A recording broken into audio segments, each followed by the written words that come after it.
What if your child was taken from their bedroom, not in the dark of night on some lonely street, but from inside your own home while you slept just feet away?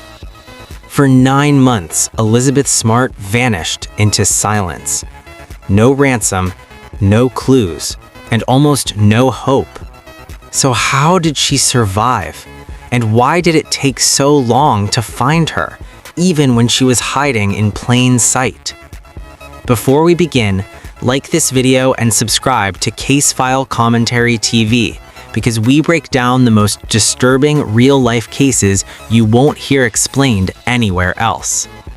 Tonight, we're examining Kidnapped, Elizabeth Smart, through the lens of the 2026 documentary, uncovering what the film reveals and what it still leaves unanswered. This isn't just a kidnapping story. It's a case of manipulation, missed opportunities, and psychological survival that continues to haunt investigators to this day. And, as you'll soon discover, the most shocking moment didn't happen during the abduction. It happened after Elizabeth was already gone. June 5th, 2002, Salt Lake City, Utah. Elizabeth Smart was just 14 years old. In the early hours of the morning, a man entered her bedroom, armed with a knife.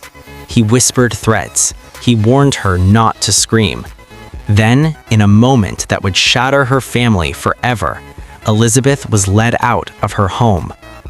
No alarms, no forced entry, no witnesses. By the time her parents realized she was gone, the trail had already gone cold. And investigators were about to make their first critical mistake, because what they assumed early on would shape the entire investigation and cost them precious time. Police initially believed this was a runaway. That single assumption delayed urgency, resources, and national attention. Meanwhile, Elizabeth was not running anywhere. She was being controlled psychologically and emotionally by a man who would later be identified as Brian David Mitchell. Mitchell wasn't hiding underground. He walked openly through public spaces, and yet, no one stopped him. So why did multiple people encounter Elizabeth and still not realize who she was?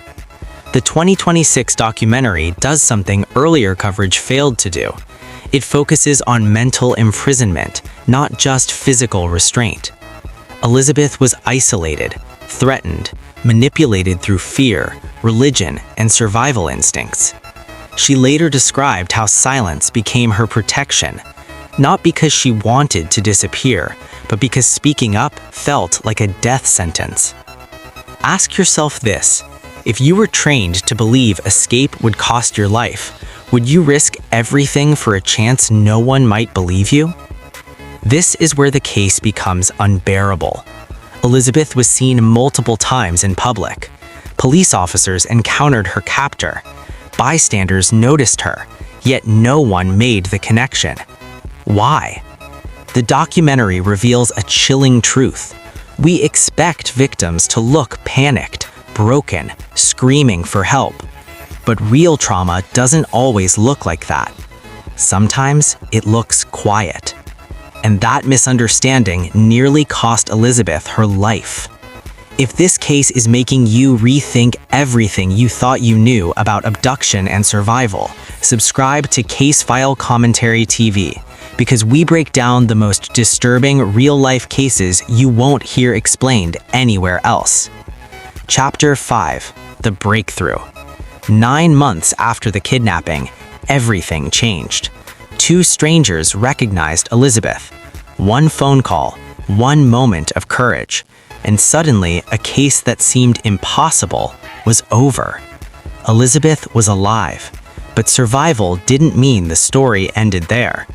The 2026 documentary doesn't shy away from what came next: court battles, public scrutiny, and the long road of healing. The 2026 documentary forces us to confront uncomfortable questions.